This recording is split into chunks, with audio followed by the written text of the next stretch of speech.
हूं Rashmi. Nagpur news at nation next में आपका स्वागत है। नजर डालते हैं दिन भर की सुर्खियों पर।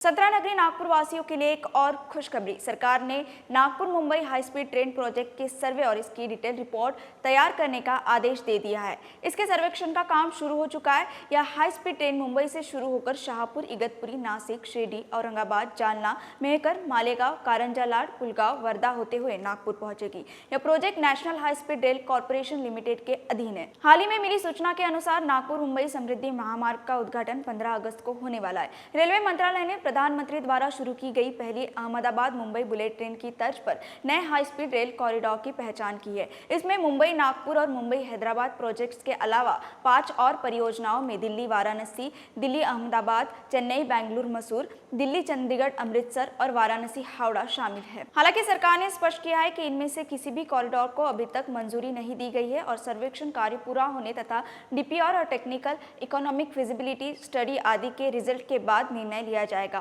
फिलहाल अहमदाबाद मुंबई के बीच 320 से 350 किलोमीटर प्रति घंटे की स्पीड के साथ केवल एक हाई स्पीड रेल परियोजना पर काम चल रहा है।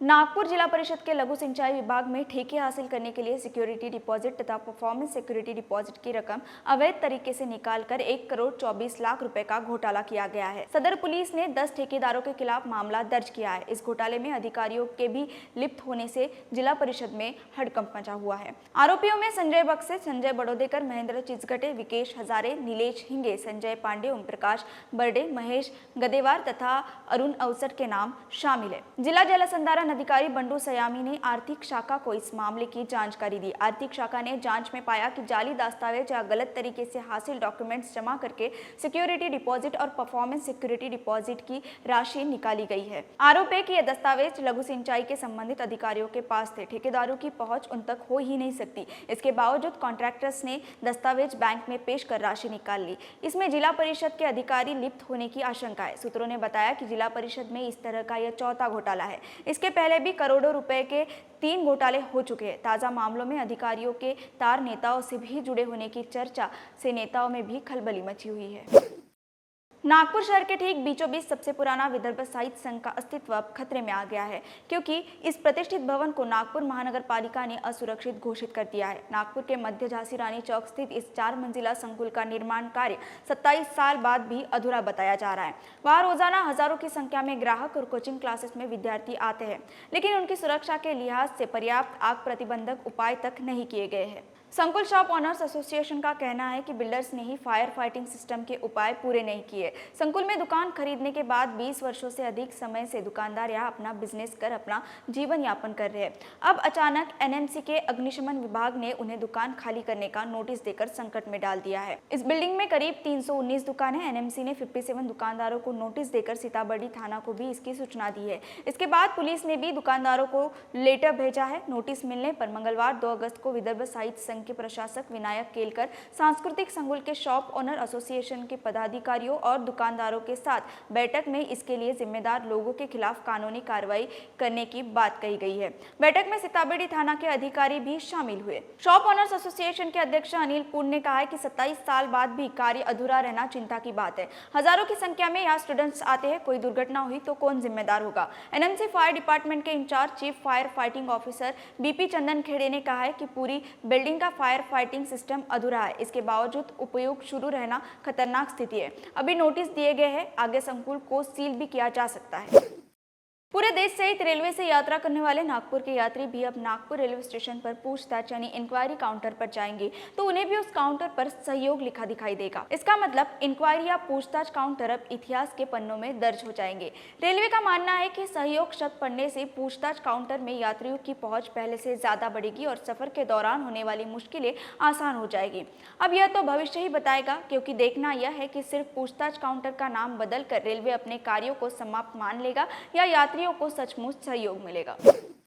महाराष्ट्र खासकर विदर्भ में हुई भारी बारिश ने लोगों को बहुत मुसीबत में डाला। बाढ़ में पुल, सड़कें और गांव के गांव बह गए। सैकड़ों लोगों की जान माल का नुकसान हुआ। पालतू जानवर और मवेशियों की खूब दुर्गति हुई। इसका असर राज्य की उपराजधानी नागपुर में भी देखने को मिला। अब जबकि बारिश और बाढ़ का जोर कम हुआ तो नई मुसीबत मुंह बाएं सामने खड़ी है। तेज बारिश से नागपुर वासियों का हलाकन कर दिया। नागपुर की अधिकांश सड़कें बुरी तरह उखड़ गई है और नागरिक को वाहन चलाने में बहुत दिक्कत हो रही है। परेशान लोग नागपुर की सड़कों के तूतर मरम्मत की मांग कर रहे हैं ताकि शहर में उनका कहीं आना जाना सुगम हो सके और एक्सीडेंट की आशंका भी समाप्त हो।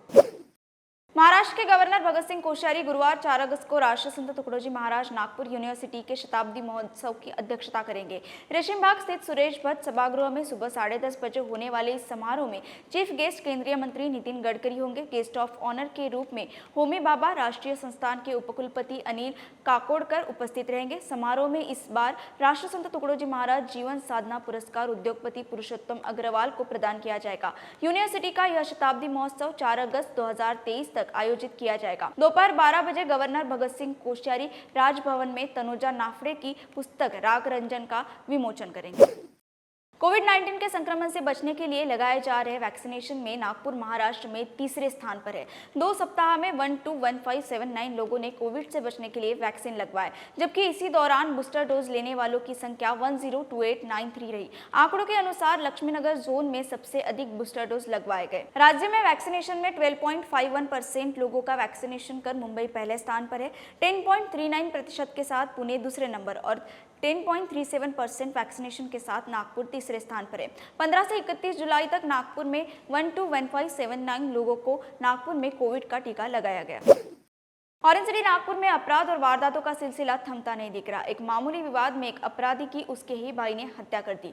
मंगलवार की सुबह 6:30 बजे वाथोड़ा के श्रावण नगर में 30 वर्षीय चंद्रकांत पौनीकर की उसके ही भाई रोशन ने ही पत्थर के बत्ते से कुचलकर उसका मार डाला। घटना का पता चलते ही पुलिस मौके पर पहुंची। अपराध दर्ज कर रोशन की तलाश की जा रही है। एक अन्य घटना में फ्रेंडशिप का झांसा देकर गोंदिया निवासी 26 साल की एक नर्स से 7 महीने तक रेप का मामला सामने आया है।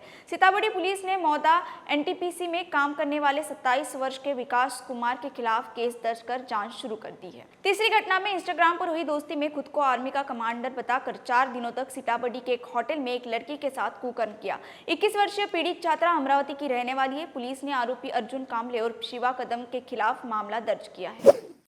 महंगाई की मार झेल रहे नागपुर के लोगों को अब सीएनजी ने तगड़ा झटका दिया है। सीएनजी की कीमत 6 रुपए की वृद्धि के साथ अब नागपुर वासियों को यह 116 रुपए प्रति किलो मिलेगी। पर्यावरण के अनुकूल और सस्ता ईंधन कहकर सीएनजी को बाजार में लाया गया था।